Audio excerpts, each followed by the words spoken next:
भारी बहुमत से विजयी बनाना। धनंजय भैया जिंदाबाद जिंदाबाद। श्री कला धनंजय सिंह जिंदाबाद जिंदाबाद। भारी बहुमत से विजयी बनाना। अब की बार चाचा जोर लगाना, धनंजय भैया को फिर से जिताना।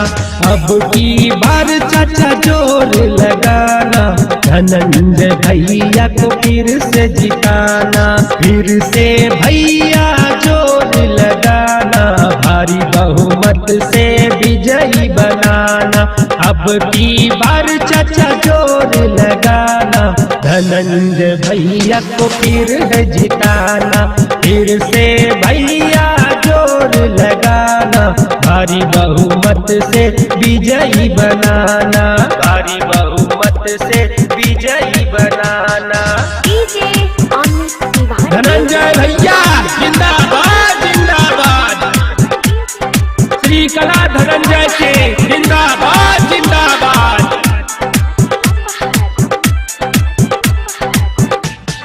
गांव गली के विकास करी है हमरे धनंजय भैया।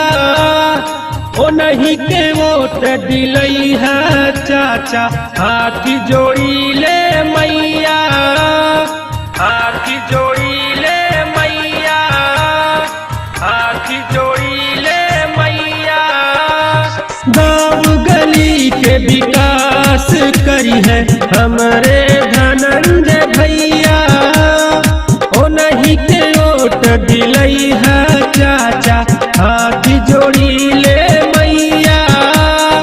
अब की 1 लाख पार है जाना, धनंजय भैया को फिर है जिताना।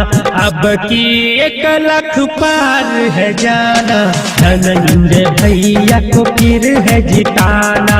अब की बार चाचा जोर लगाना, धनंजय भैया को फिर है जिताना। भारी बहुमत से विजयी बनाना। भारी बहुमत से विजयी बनाना। भारी बहुमत से विजयी बनाना। जात पात सब भूल के वोट दिहे सब जइहा।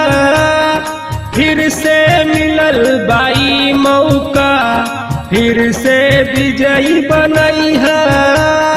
फिर से विजयी बनैहा। फिर से विजयी बनैहा। जात पात सब भूल के वोट दिहे सब जइहा।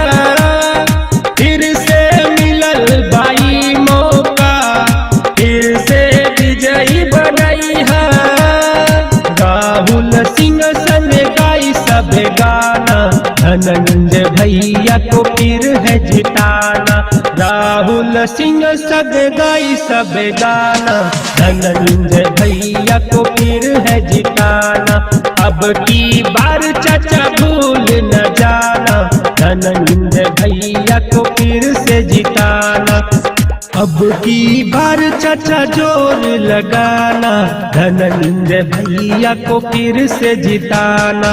अब की बार चाचा जोर लगाना, धनंजय भैया को फिर से जिताना। फिर से भैया जोर लगाना, भारी बहुमत से विजयी बनाना। अब की बार चाचा जोर लगाना, धनंजय भैया को फिर है जिताना। फिर से भैया जोर लगाना, भारी बहुमत से विजयी बनाना।